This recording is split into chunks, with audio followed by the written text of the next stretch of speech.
Ma'asyiral muslimin wal muslimat rahimakumullah. Alhamdulillah, segala puji bagi Allah Subhanahu wa taala atas seluruh nikmatnya kepada kita semua, khususnya nikmat iman, nikmat Islam yang senantiasa kita rasakan bersama sampai dengan detik ini. Mari kita mengajak Allah senantiasa berselawat dan salam kepada Nabi kita Muhammad sallallahu alaihi wasallam, kepada keluarganya, para sahabatnya, dan seluruh umatnya senantiasa mengikuti sunnahnya di akhir zaman. Ma'asyiral muslimin wal muslimat rahimakumullah. Melanjutkan sebab-sebab utama menyimpangnya seseorang dari akidah yang benar itu adalah yang pada poin ketiga, taqlidul a'ma. Taqlidul a'ma itu artinya mengikuti tanpa tahu bukti atau taklid buta. Bi akhdi aqwalin nasi fil aqidati min ghairi ma'rifati daliliha, mengambil ucapan orang dalam masalah akidah tanpa tahu dalilnya.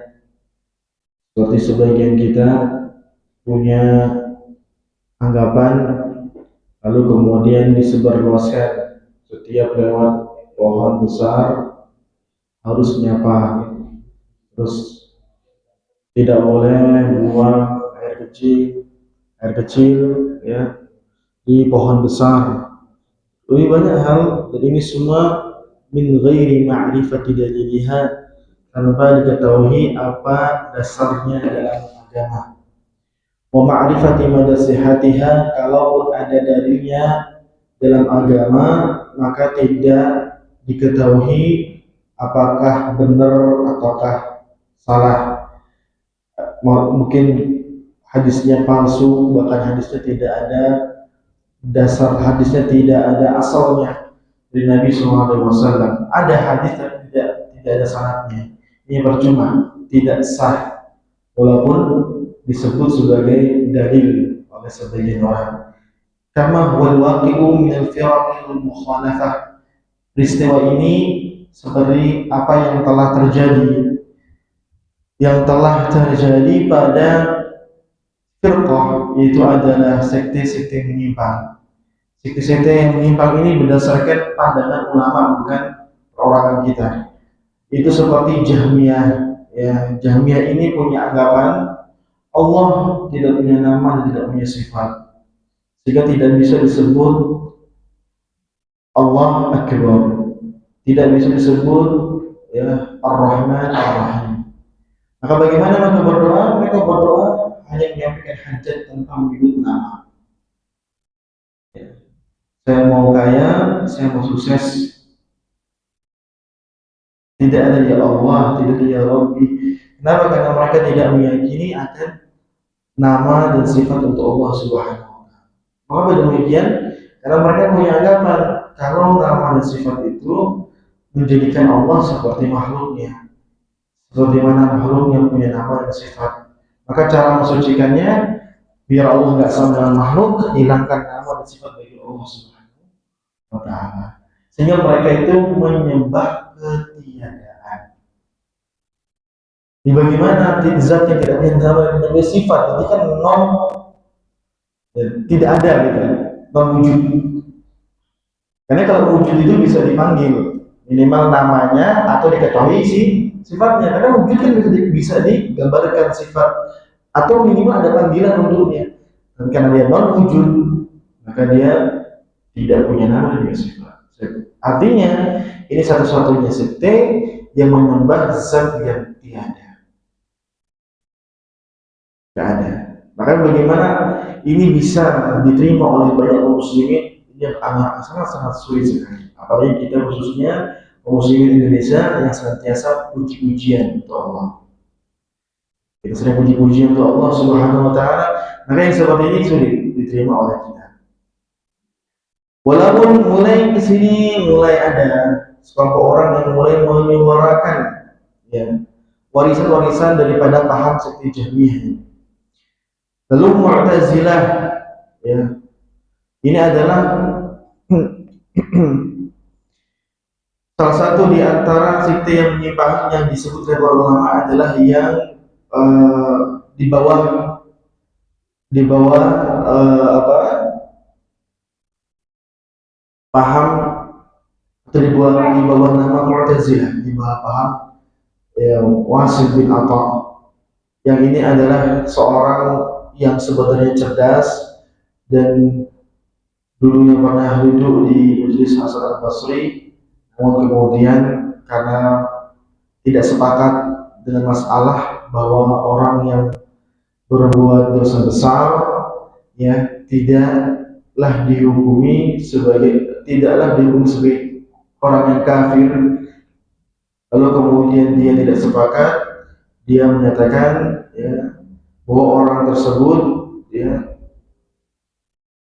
orang yang berbuat dosa besar itu tidak mukmin dan tidak kafir, tetapi di akhirat dia kekal di neraka karena dosa-dosanya. Maka di sini dia ingin mengalahkan atau ingin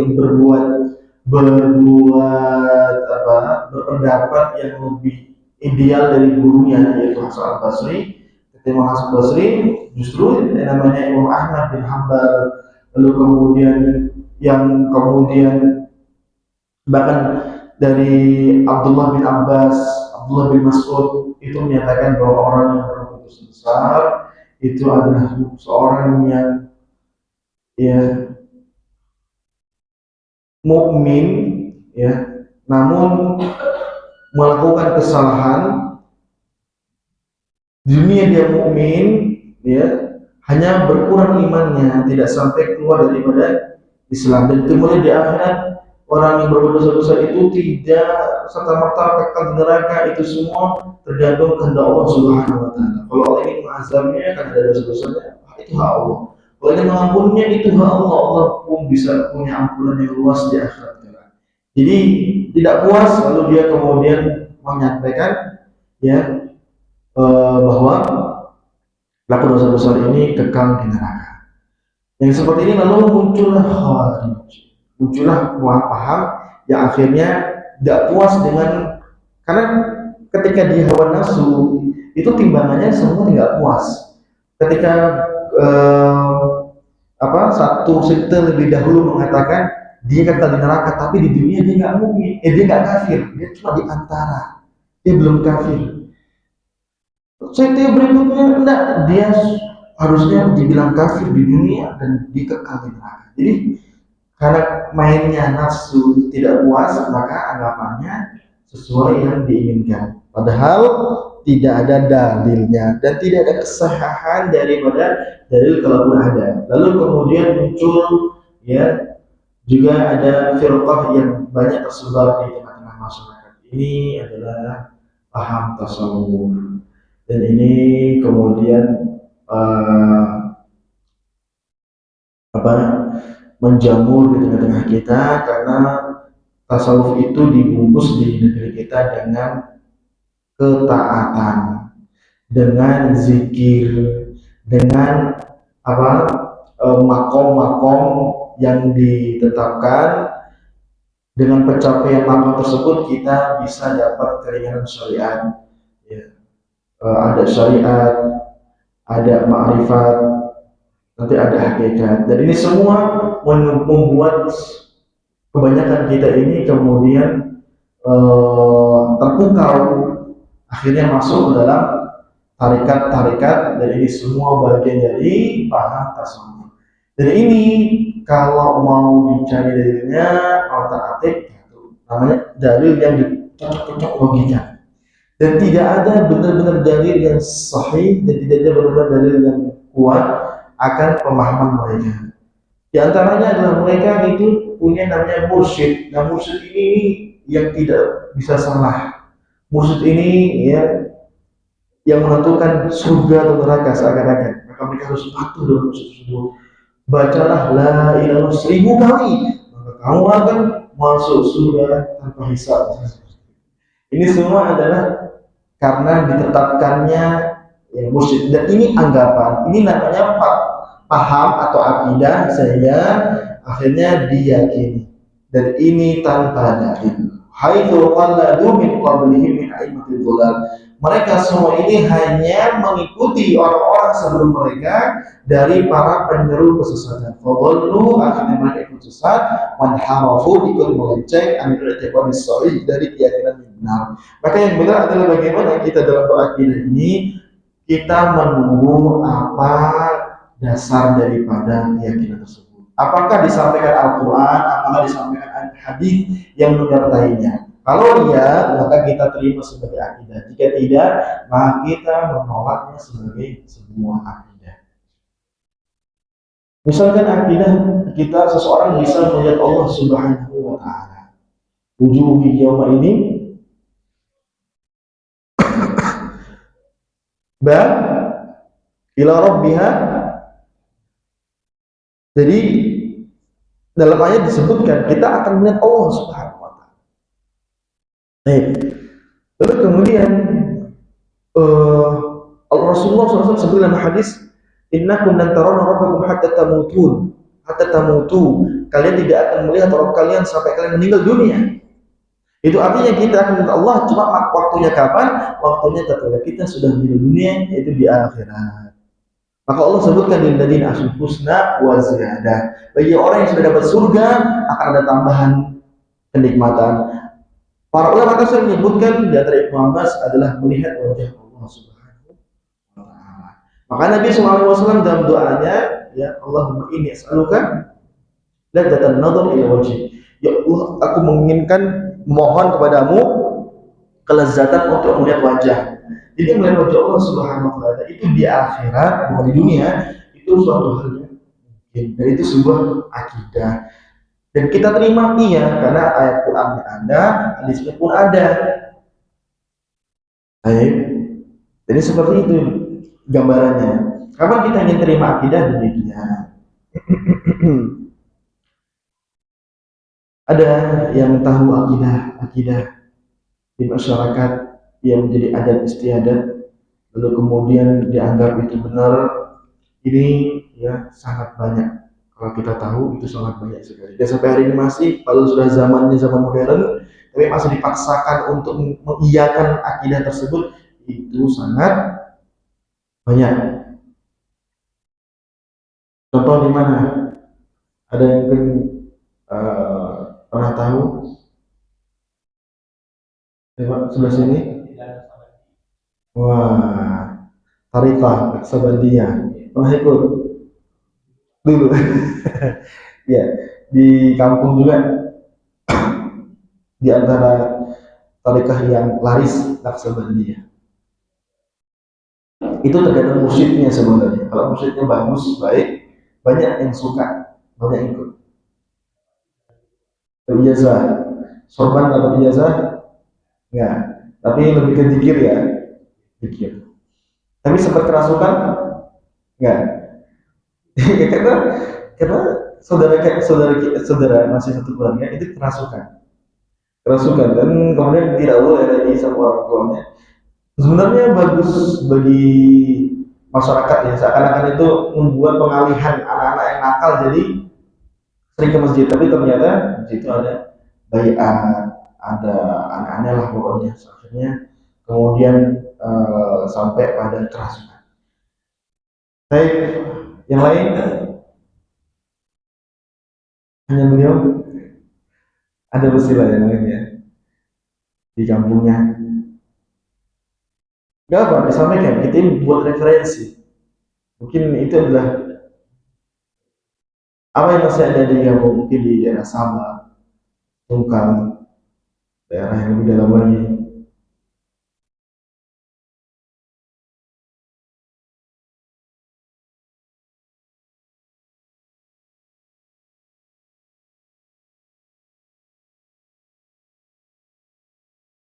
Ya, awal.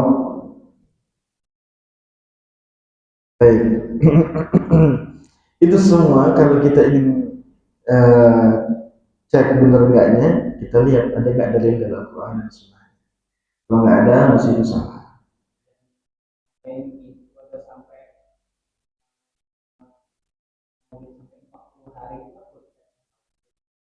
Maulid?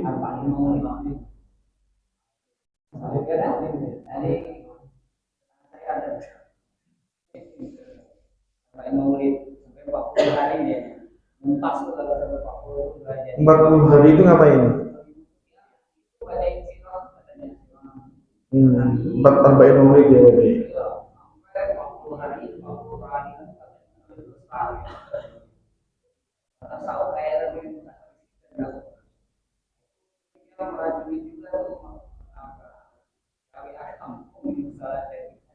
Iya, iya, iya, iya, iya.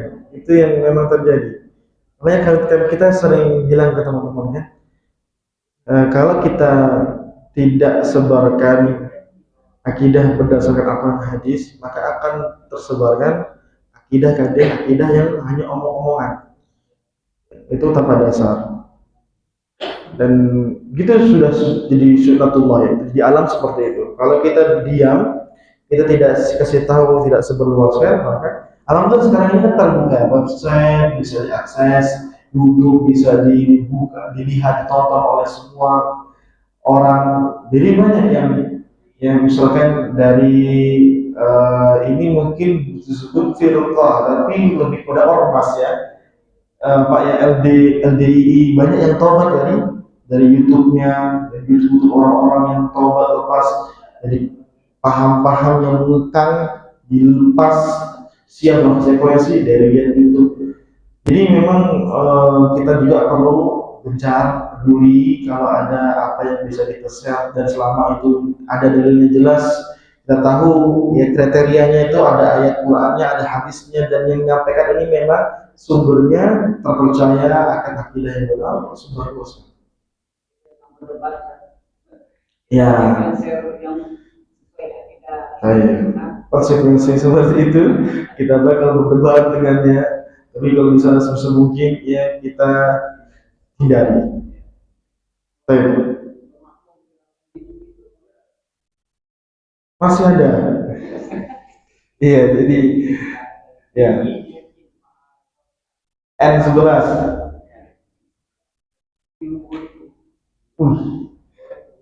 Iya, iya.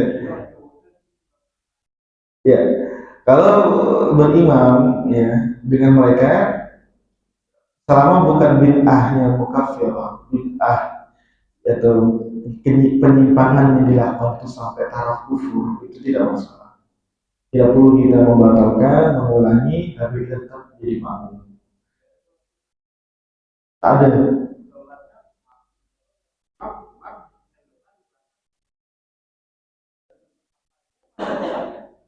Itu tadi gimana? Budi luhur ya?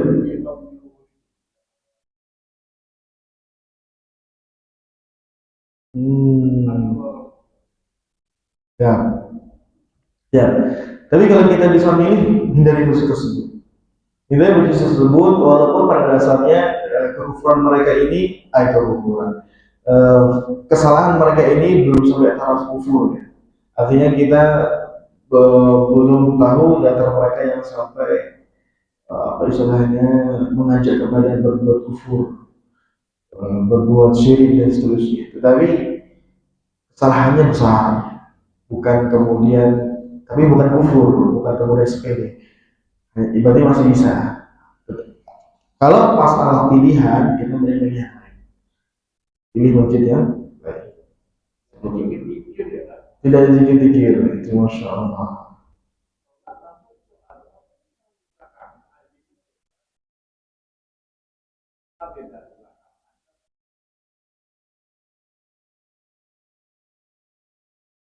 Iya, iya.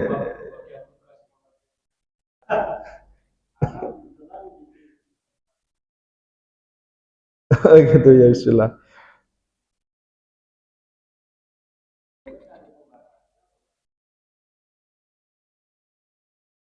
Saya malah baru ada yang pernah seperti itu? Ada. Ya, Masya Allah. Baru tahu tuh ya di Jambi masih ada yang seperti itu. Masuk pula di Jambi itu. Masya Allah, Masya Allah. Ya, mudah-mudahan gitu. Masya Allah. Jadi mudah-mudahan ini pasti artinya dia akan terus menjaring itu. Artinya dia tidak berhenti karena dia punya masjid sendiri, dia punya komunitas sendiri. Dan ya mengakar akidah ini, kalau dia sudah mengakar sulit disadarkannya. Ya.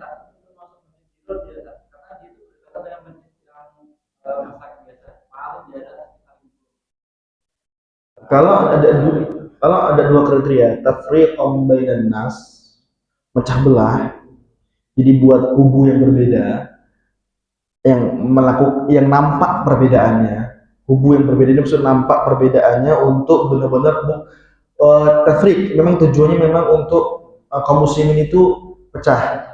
Terus yang kedua, idror. Idror itu ingin membahayakan orang itu maksudnya membahayakan akidahnya, membuat sesat dari yang benernya. Masdiror, namanya masdiror walaupun bukan diror nama apa namanya. Karena inti dari masdiror yang dihancur Rasulullah SAW itu ya, satu ya kufron untuk membangun kekufuran di tengah-tengah umat Islam. Yang kedua tafriq untuk memecah belah sehingga tidak ada satu, adanya dua yang harus bisa dibentur-benturkan. Terus yang ketiga irsad untuk mengintai, mengintai supaya dia bisa jadi mata-mata kalau ada musuh, kalau ada orang-orang yang benci Islam ditampung sama dia, lalu kemudian kemudian dikasih tahu, dibocorkan rahasia kaum muslimin. Jadi memang mengintai kondisi kaum muslimin, mata-mata untuk musuh kaum muslimin. Yang seperti ini, apapun nama masjidnya, walaupun masjidnya namanya bagus, cantik, keislaman namanya diror. Cuma tidak boleh dihancurkan karena itu ada konsekuensi aturan pemerintah. Mungkin kita lebih kepada menghindari dan wajib kita mewaspadai dari yang lainnya untuk tidak ke sana. Apalagi untuk sampai berlama-lama di sana. Baik. Berikutnya yang keempat, al-ghuluwu fil awliya'i was salihin, yaitu adalah melampaui batas, ya, bersikap berlebih-lebihan, ghulu pada wali-wali dan orang-orang saleh. Wa rafa'ahum fawqa manzilatihim, yaitu dengan mengangkat mereka di atas kedudukan mereka sebagai manusia. Bihaitsu yu'taqadu fihi ma la yaqdiru alaihi illallah, sampai taraf meyakini untuk mereka yang mereka tidak mampu dan bahkan seluruh makhluk tidak mampu kecuali hanya Allah. Ketika kita sampai menyematkan yang tidak bisa dibuat oleh makhluk kepada mereka, maka itulah hulunya, walaupun tak mau disebut hulu, sekedar itu hulu. Ini ya guru titik ya, hanya guru itulah yang bisa membuat alam ini bersinar. Hanya karena guru itulah dunia ini diciptakan. Oh, ini orang jelas. Ini kalau dibilang muhibbun ya, ini muhibbun itu adalah orang yang ngefans, tapi ini sudah keblinger, sudah berlebihan karena dia menempatkan di atas manzilah. Nabi saja sekelas nabi tidak sampai seperti itu. Ini bukan nabi, jelas banget bukan nabi. Ini orang belakangan hidupnya di zaman ini, iya. Walaupun dia soleh, kalau kita mengakui kesolehannya tidak pantas kita sebut seperti itu. Dia adalah mataharinya dunia. Tanpa dia dunia tiada. Dialah guru. Dialah guru yang soleh gitu.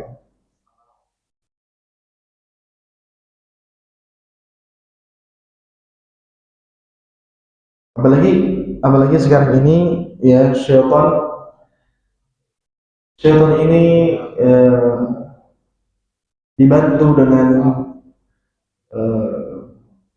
apa namanya, dibantu dengan kerusakan, kemunduran zaman ya. Karena kita di zaman akhir, maka kita akan mendekati kerusakan zaman.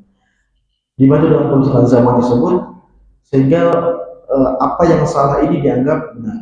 Karena memang setiap kali haul, kita tahu haul itu adalah ya, tahunan ya,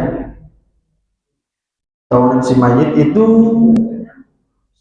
satu daerah itu penuh dari mana-mana, pom bensin gratis, makan-makan gratis, jadi dia menampakkan bagaimana pengaruh walaupun sudah meninggal dunia tapi masih bisa memberi manfaat untuk orang hidup, membuka rezeki untuk mereka. Luar biasa, memberikan manfaat untuk mereka. Sementara ini dalam kitab tadi ini sebutkan ya, apabila meyakini mereka punya manfaat, punya keyakinan, punya kemampuan untuk menolak bala, bahkan mereka disebut sebagai tangannya Allah di dunia, ya, antara Allah dan hambanya, dialah yang menjadi ya penghubung antara Allah dan hamba tersebut dalam memenuhi kebutuhan-kebutuhan mereka.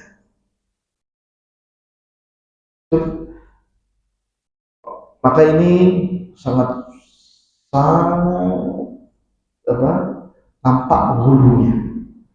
Sekarang ya, mungkin jarak dia meninggal dunia dengan orang-orang yang sekarang yang mengagungkannya berlebihan cuma puluhan tahun, tidak sampai ratusan tahun. Gimana nanti udah ratusan tahun? Apakah tak disembah, diyakini Tuhan? Begitu di zaman Nabi Nuh alaihissalam. Awalnya hanya dipuji-puji, dibuat gambar, dibuat monumen, tujuannya untuk biar semangat ibadah seperti mereka, karena mereka soleh, kita kurang. Maka kemudian itu menjadi luntur sirna setelah ratusan tahun disembah. Nah akhirnya disitulah terjadi kesyirikan yang nyata. Ini sudah masuk syirik sebenarnya, tapi akan lebih nyata lagi sampai diakui ilah. Nah, ini adalah na'udzubillah. Dan itu bagaimana sulitnya. Aku bisa bayangkan jika ada orang-orang yang bertauhid tinggal di daerah seperti itu, betapa sulitnya dirinya. Maka kita di sini ya bersyukur, kita masih pantangannya tidak separah itu. Di Jambi ada yang karismatik itu, di kota Jambi karismatik itu tidak ada kan, masya Allah. Kita masih punya kesempatan untuk terus menggaungkan tauhid di daerah dekat-dekat kita, bahkan sekitar hidup kita. Ya. Kemudian hatta yaqul amru ila ibadati min dunillah, hatta yaqul amru ila ibadati min dunillah, sehingga akhirnya perkaranya bukan lagi bersikap berlebih-lebihan, tetapi sudah menyembah selain Allah Subhanahu wa taala, menyembah mereka sebagai ilah selain Allah. Wa taqarrubi ila adrihatihim bidzabaihi wa nudur. Itu diawali dengan mulai berani menyembelih untuk kuburan mereka. Menyembelih dipersembahkan untuk kuburan mereka. Sembelihannya walaupun itu sapi, kerbau 10, halal dimakan. Najis, bangkai. Dan setiap yang tidak disembelih untuk Allah dan dengan nama Allah, bangkai. Seketika setelah disembelih jadi bangkai. Baik. Kalau sesembelihan ayam atau kambing dengan nama Allah, tapi untuk acara-acara yang tidak ada dalilnya, acara yang diada-adakan, dibuat-buat, maka masih halal, boleh dimakan, masih halal. Dapat kenduri, dapat apa lagi, akhir di sini ya, berkat. Dapat berkat itu masih halal karena disembelih dengan nama Allah. Hanya saja untuk acara-acara yang tidak ada dalilnya, itu halal dimakan dagingnya, karena sebenarnya Allah Subhanahu wa taala tidak ada kekuatan acara yang menyimpang itu bisa bikin haram daging yang telah disebut nama Allah ketika disembelihnya. Tetapi secara aturan syar'i, kalau kita ketika menerimanya dianggap mendukung, maka jangan makan. Ketika sebaliknya, namun tatkala kita yang menerimanya atau tidak sama saja, artinya nggak disebut sebagai mendukung, maka makanlah darinya. Jadi seperti itu. Nah kalau ini sembelih memang untuk si mayit, pemilik kubur ini. Maka ini jelas-jelas tidak boleh. Kata ini berarti memperuntukkan untuk selain Allah. Dengan ini dia kemudian menyembelih ya dengan sebut nama Allah hanya untuk formalitas. Mereka para ulama melihat kepada maksudnya, sehingga dengan ini ya dia menyembelih untuk selain Allah Subhanahu, termasuk untuk selain Allah Subhanahu. Sembelihannya haram. Ya, baik.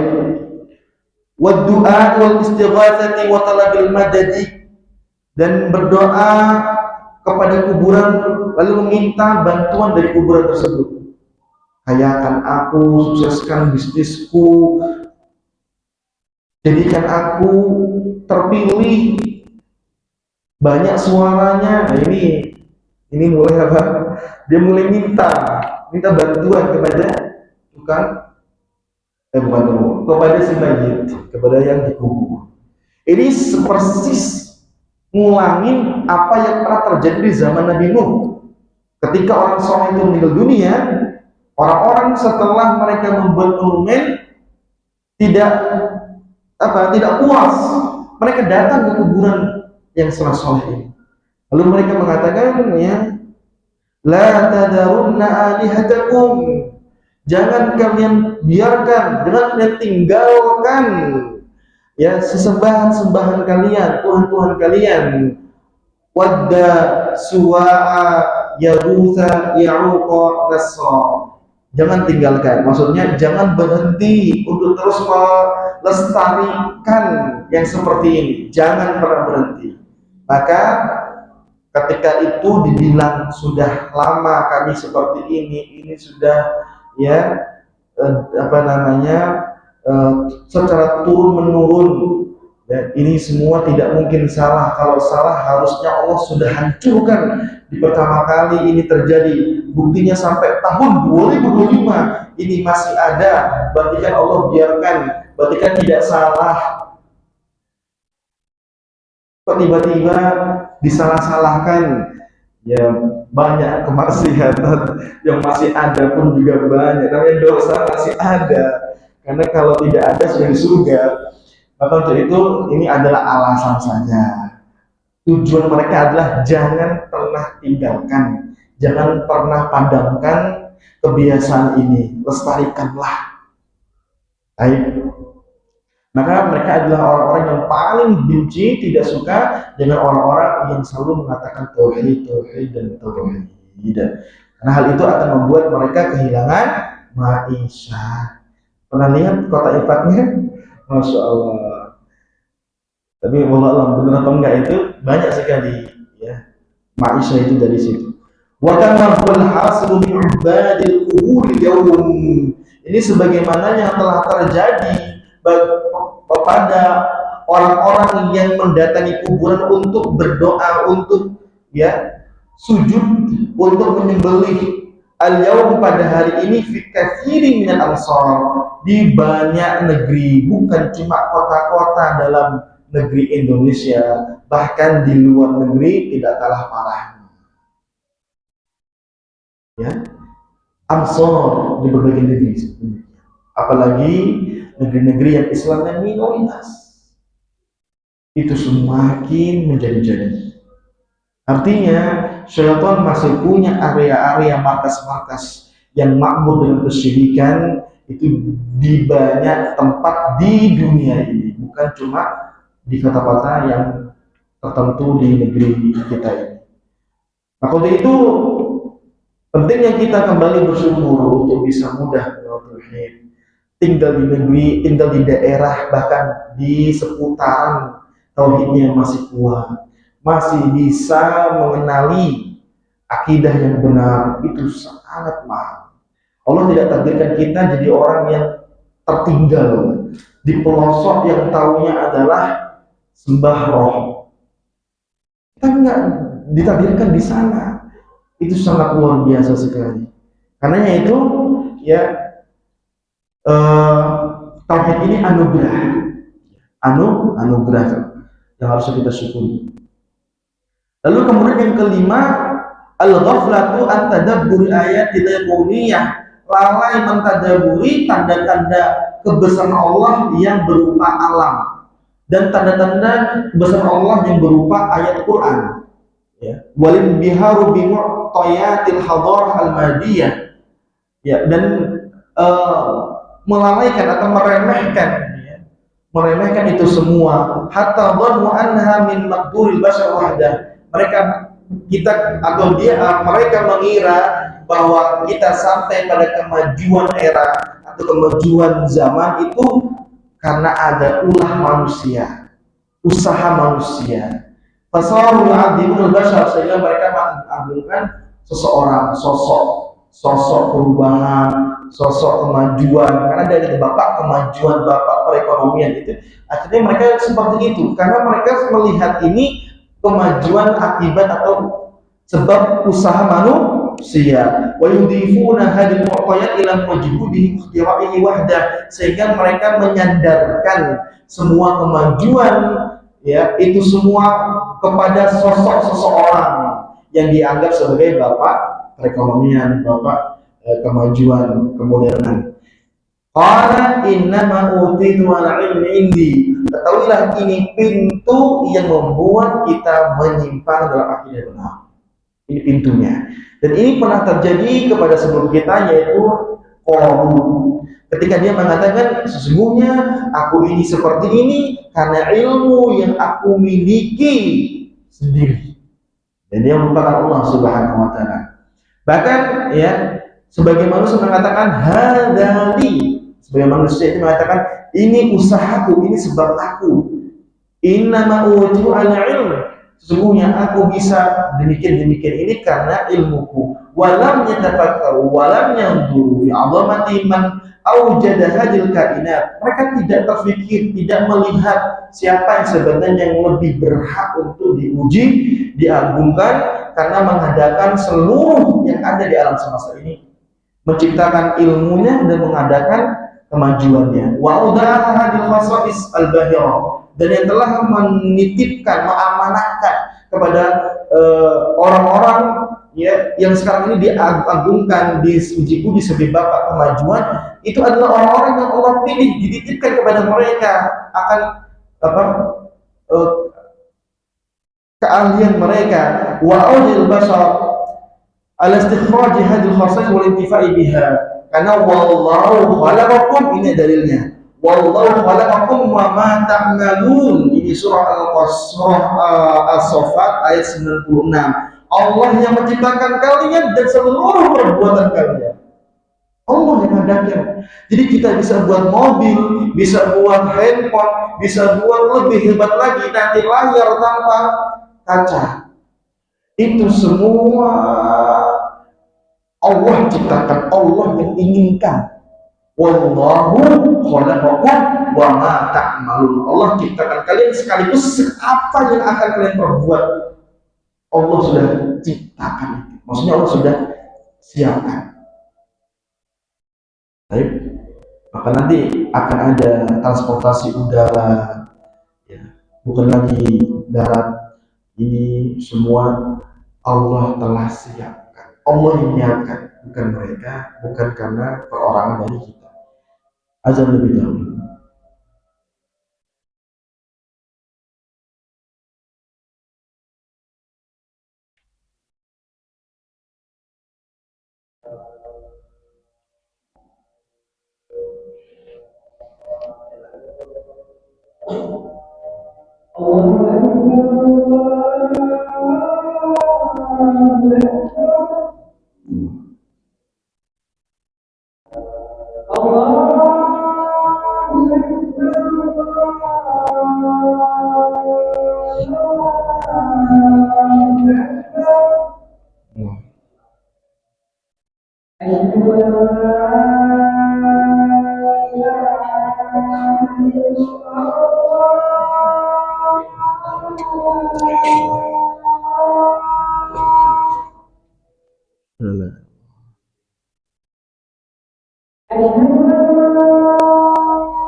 Baik, sedikit kita ingin sampaikan bahwa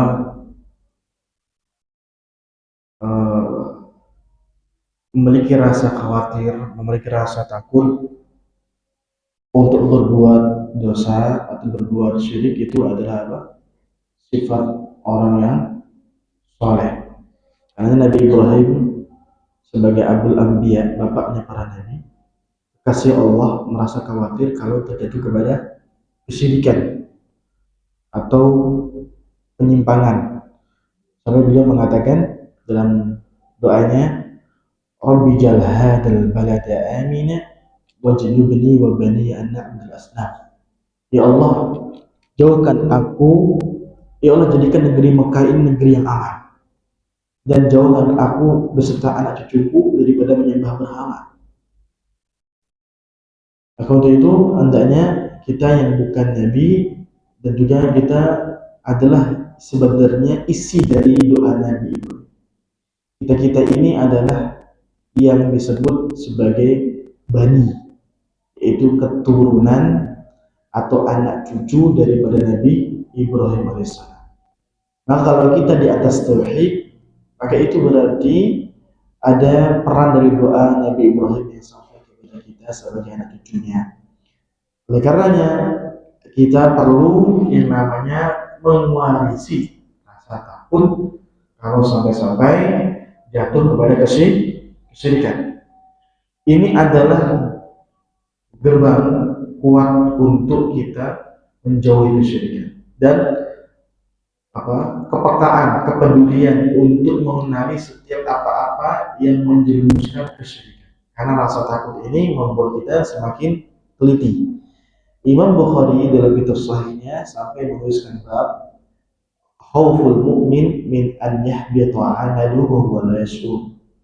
Kekhawatiran yang terpuji milik seorang mukmin, yaitu khawatir dari perbuatan yang dapat menggugurkan pahala amalnya tanpa ia sadari. Kemudian dia menukil perkataan seorang tabi'in bernama Ibnu Abi Mulaikah rahimahullah yang menceritakan pengalamannya bertemu dengan 30 orang sahabat Nabi, dan ia mengatakan, adraktu thalathina min ashabin Nabi, ya, aku bertemu 30 dari sahabat Nabi, seluruh mereka ya khaufun nifaqa ala nafsih, takut kemunafikan atas diri mereka. Maminhum ahadun yaqul innahu ala iman Jibril Mikail. Tidak ada di antara mereka yang mengatakan aku telah beriman seperti iman Jibril dan Mikail. Tidak ada. Jadi mereka semua mencemaskan akan keimanan mereka dari ternodai oleh kesyirikan. Kecemasan ini kecemasan yang terpuji, karena ini adalah kecemasan yang membuat seseorang terhindar dari noda syirik. Apabila seorang telah merasa takut dan gelisah pada hari ini, kalau imannya ternodai, maka ini adalah sifat orang yang telah Allah titipkan ilmu padanya. Innama yakhshallaha min ibadil ulama. Sungguhnya yang takut kepada Allah di antara hamba-hambanya adalah para ulama, yaitu yang punya ilmu. Kata Imam Al-Hasan Al-Basri, "Man khafa min mu'min." Tidak ada yang punya kekhawatiran untuk jatuh pada kesyirikan dan kemunafikan kecuali adalah orang yang benar-benar ada iman. Wa ma mu'amanahu illa munafik, dan tidak ada yang merasa aman dari kesyirikan bahkan kemunafikan melainkan dia adalah orang munafik yang sebenarnya. Maka untuk itu hendaknya kita senantiasa berdoa kepada Allah, Allahumma inni a'udzubika an usyrika bika wa astaghfiruka lima lam. Ya Allah, aku berlindung kepadamu untuk berbuat syirik, ya, sementara aku menyadarinya, dan aku mohon ampun kepadamu terhadap apa yang aku lakukan sementara aku tidak menyadarinya bahwa itu adalah kesyirikan. Karena syirik itu obatnya taubat. Selama hidup ini, ketika kita bertaubat, maka dosa syirik pun bisa diampuni oleh Allah Subhanahu. Kita bahas sebab-sebab jatuh ke dalam kesyirikan, sebab-sebab jatuh dalam penyimpangan, sebab-sebab jatuh dalam akidah kebatilan. Maka ya, yang perlu kita kuatkan adalah rasa cemas kita. Jangan-jangan sebetulnya ini sudah mulai mendekati diri kita, atau sudah masuk ke arena keluarga kita. Maka untuk itu kita cemas, karena yang untuk bebas dari syirik bukan cuma kita, tapi kita dan orang-orang yang kita cintai. Maka untuk itu hendaknya kita khawatirkan, cemaskan, peduli, peka kalau itu ternyata menjerumuskan.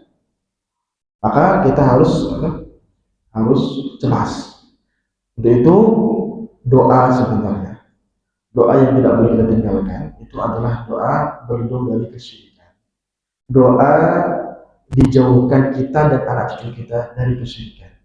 Itu yang dicontohkan oleh Nabi Ibrahim, itu yang kita biasakan. Waktu itu, ma'asyiral muslimin, ini untuk mengingatkan kami pribadi sebenarnya, dan juga hadirin hadirat sekalian, agar senantiasa berdoa kepada Allah Subhanahu wa taala. Banyak kita selalu ya saja menggunakan kesempatan doa ini untuk selain doa syirik.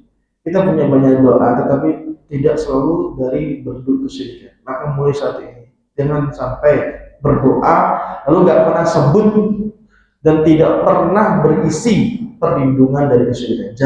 Jangan berhenti, jangan tutup doa sampai kita bisa sebut bahwa kita berlindung kepada Allah dan minta dijauhkan kita dan anak cucu kita dari kesyirikan. Itu pesan kita, pesan kami. Mudah-mudahan apa yang disampaikan bermanfaat. Jika ada pertanyaan sebelum kita tutup, kami bersilakan.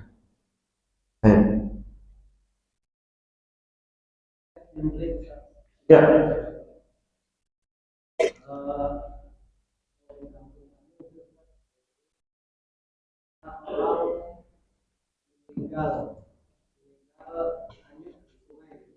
Terus.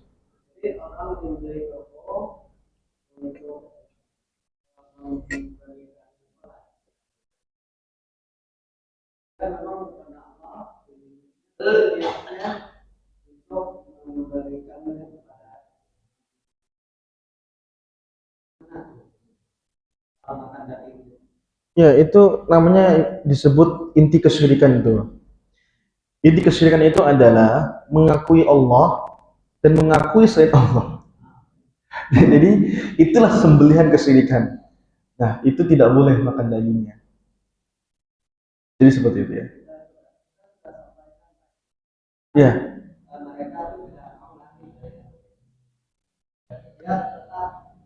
sudah sejak kapan itu?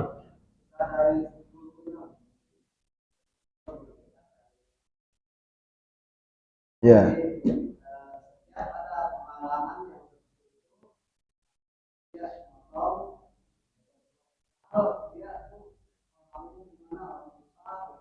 Ya, betul.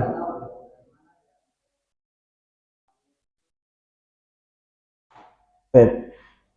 Apakah setelah itu maksudnya misalkan kalau ada anak hilang ketemu,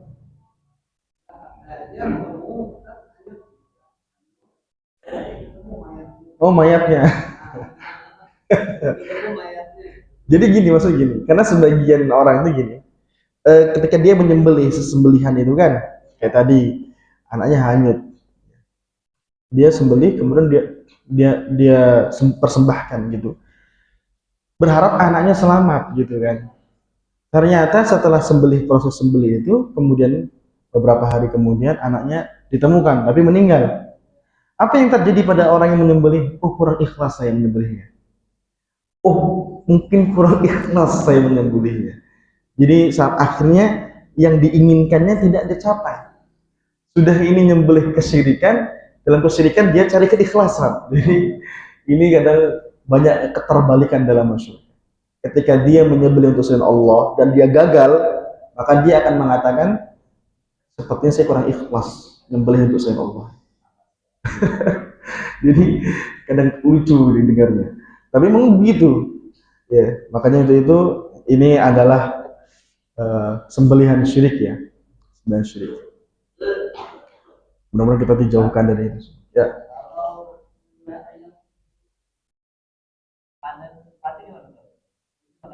dua kemungkinan. Satu, ya, tasyakuran, syukur akan nikmat panen, maka ini boleh selama disembelih dengan nama Allah.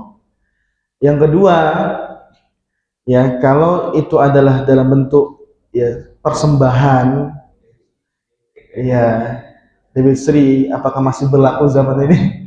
Ya Dewi Sri yang sering dikenal Dewi Sri, ya ruh-ruh, ruh-ruh yang berkepentingan di situ intinya yang diagung-agungkan, maka ini termasuk sembilan syirik walaupun dia bilang nama Allah, karena itulah poin kesyirikan, sebut nama Allah dan untuk selain Allah.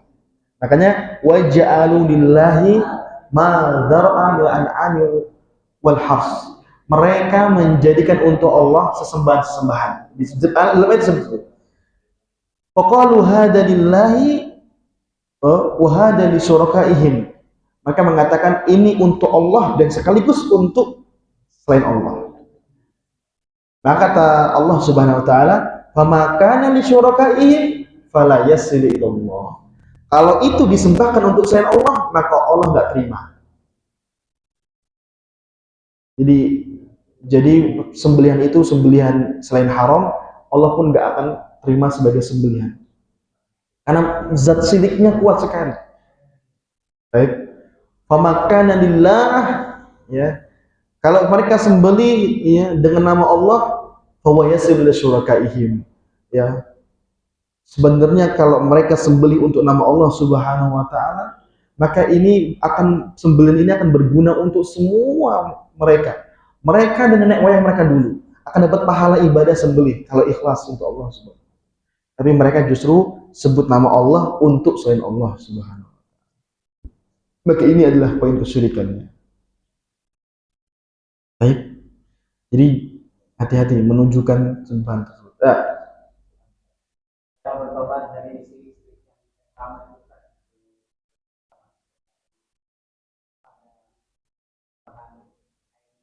Baik, baik.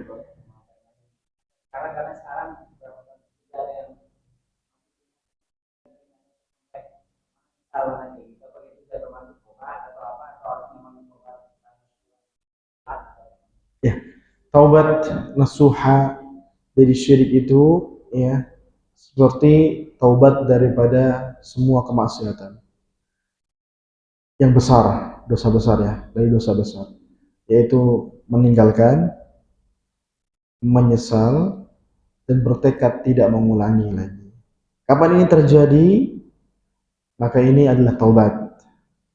Jadi ketika orang tersebut mendapat dirinya tidak lagi berbuat demikian, meninggalkan, dia nyesel sampai hari ini bahkan, terus terngiang, penyesalannya itu nyata, dan dia bertekad tidak akan mau kapok betul-betul. Itu taubat, itu taubat. Maka dosa syirik ini dosa yang paling besar. Tapi kalau di dunia dia bertobat, diterima oleh Allah Subhanahu wa taala. Bisa berakhir dosa syirik tersebut. Demikian yang dapat kami sampaikan. Wabillahi taufiq wa sallallahu Muhammadin wa alihi wasallam. Subhanallah wa bihamdihi asyhadu an la ilaha illa anta astaghfiruka wa atubu ilaik. Assalamualaikum warahmatullahi wabarakatuh.